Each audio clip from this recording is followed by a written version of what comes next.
Hi students, நாம இந்த வீடியோல என்ன பார்க்க போறோம் அப்படின்னா ஃபிரிக்ஷனுக்கு ரெலவெண்டா இருக்கக்கூடிய ப்ராப்ளத்தை பார்க்க போறோம்ப்பா. ஃபிரிக்ஷன் அப்படின்ற இந்த கான்செப்டை நம்ம இதுக்கு முன்னாடி பார்த்த லா ஆஃப் மோஷன்ல நம்ம எப்படி ஒரு நியூட்டனுடைய செகண்ட் லா தேர்ட் லாலாம் நம்ம அப்ளை பண்ணி ஒரு ஃப்ரீ பாடி டயக்ராமை வச்சு நம்ம ஈக்குவேஷன் எப்படி ஃபார்ம் பண்றது, அதில் எப்படி வேல்யூஸை நம்ம கண்டுபிடிக்கிறதுன்ற ஐடியா பார்த்தோம் இல்லைங்களா. ஸோ அதுக்கு சிமிலர் பேட்டர்னாக தான் இருக்கும் இந்த ஃபிரிக்ஷன் ரெலவெண்டா இருக்கக்கூடிய ப்ராப்ளம்ஸும்.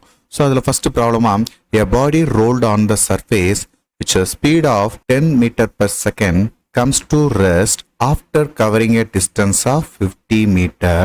Find the coefficients of friction அப்படின்னு சொல்லி ஒரு கொஸ்டின் கேட்டிருக்காங்க. இங்கே g value 10 metre per second inverse squaredனு எடுத்துக்கிட்ட சொல்லிட்டாங்க.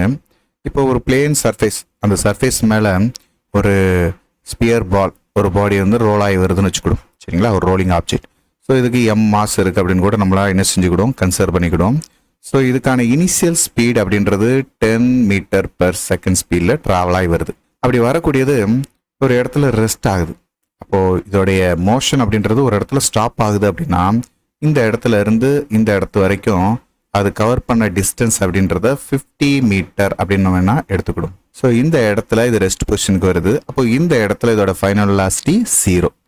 Find the coefficients of friction அப்படின்னு கேட்டிருக்கும் போது இந்த இடத்துல ஃப்ரிக்ஷன் அப்படின்ற கான்செப்டை நம்ம புரிஞ்சுக்கணும் அப்படின்னம்னா ஃப்ரிக்ஷன் அப்படின்றது எதை டிபெண்ட் பண்ணி இருக்கு, இதோடைய ரோலிங் மோஷன் அப்படின்றதுல இந்த ஃப்ரிக்ஷன் அப்படின்றது எதை டிபெண்ட் பண்ணி இருக்கு அப்படின்னா இந்த ஆப்ஜெக்ட் மேலே ஆக்ட் பண்ணக்கூடிய நார்மல் அப்படின்னு சொல்லக்கூடிய ரியாக்ஷனரி ஃபோர்ஸை தான் டிபெண்ட் பண்ணி இருக்குப்பா.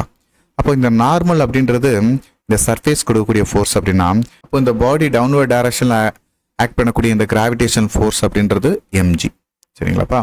n அண்ட் mg இந்த ரெண்டும் வெர்டிக்கலாக இருக்கக்கூடிய ஃபோர்ஸ். இது இக்லிபிரியம் ஸ்டேட்டாக இருக்கும்போது n = mg, இது எல்லாருக்கும் நம்மளுக்கு தெரியும். ஸ்டார்டிங்லேயே நம்ம சொன்ன மாதிரி ஃப்ரிக்ஷன் அப்படின்றது it's directly proportional to normal to the force அப்படின்னா அதை ஈக்குவல் பண்ண வரக்கூடிய கான்ஸ்டன்ட் வேல்யூ தான் யாரு, கோஎஃபிஷியன்ட்ஸ் ஆஃப் ஃப்ரிக்ஷன். அதைத்தான் நம்ம இங்கே கண்டுபிடிக்க போகிறோம். இந்த மியூ வேல்யூ தான் என்ன அப்படின்னு இங்கே கேட்டிருக்கிறாங்க. இதோட மோஷன் அப்படின்னு பார்க்கும்போது இதில் எக்ஸாக்டான ஃபோர்ஸ் அப்படின்றது ஒரு அப்ளைடு ஃபோர்ஸ். இது மேலே நம்ம அப்ளை பண்ண எக்ஸ்டர்னல் ஃபோர்ஸ் அப்படின்றது என்ன அப்படின்னா ஒரு பிரேக்கிங் ஃபோர்ஸ். பிரேக் ஆகுது, இந்த பால் என்ன செய்யுது, ஒரு இடத்துக்கு ரெஸ்ட் ஆகுது. அப்படி ரெஸ்ட் ஆகுதுன்னா ஆக்சிலரேஷன் என்ன செய்யுது, குறையுது. ஸோ இதோடைய நெட் ஆக்சிலரேஷன் அப்படின்றது எப்படி இருக்குன்னா ஒரு ரிட்டார்டேஷனாக இருக்கு. ரிட்டார்டேஷனா என்ன அர்த்தம், நெகட்டிவ் ஆக்சிலரேஷன் அர்த்தம் சரிங்களாப்பா. ஸோ அப்போ இது ஒரு இடத்துல ரெஸ்ட்டுக்கு வரப்போறதுனால அந்த மொத்த ஃபோர்ஸும் இந்த பிரேக் நம்ம அப்ளை பண்ண அந்த ஃபோர்ஸ் அப்படின்றது எதுக்கு ஈக்குவலாக இருக்கு, இந்த ஃப்ரிக்ஷனல் ஃபோர்ஸ்க்கு ஈக்குவலாக இருக்கு. அப்போ F = எக்ஸ்டர்னல் ஃபோர்ஸ் அப்படின்னா இதை எதுக்கு ஈக்குவலாக சொல்லலாம், ma. ஸோ ஓகே, இந்த ஈக்குவேஷன் நம்ம எப்படி ரீஅரேஞ்ச் பண்ணலாம், இந்த ஃபார்முலால நம்ம எல்லாத்தையும் சப்ஸ்டியூட் பண்ணுவோமா. F அப்படின்றது வேற ஒன்றும் இல்லை ma. அப்போ மியூ அப்படின்றது இந்த இடத்துல கண்டுபிடிக்க வேண்டிய டேர்மு, என்னன்றதுக்கு பதிலாக mgன்றதை சப்ஸ்டியூட் பண்ணிடுவோம். அப்போ போத் சைடு m காமனாக இருக்கிறனால கேன்சல் பண்ணிட்டோம் அப்படின்னோம்னா இந்த இடத்துல நம்ம கண்டுபிடிக்க வேண்டிய டேர்ம் என்ன, மியூ.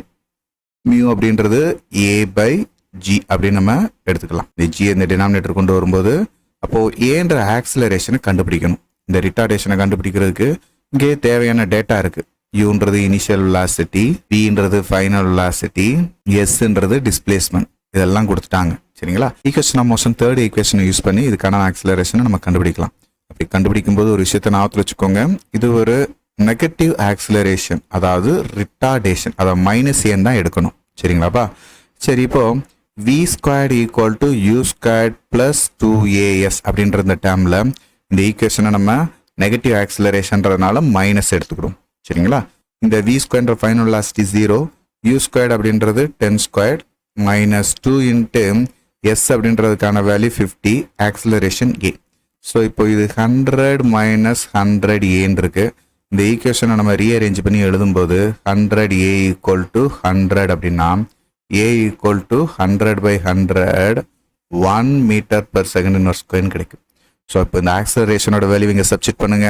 1/g யோட வேல்யூ 10ன்னு எடுத்துக்கிட சொல்லிட்டாங்க. அதனால 1/10 அப்படின்னா 0.1.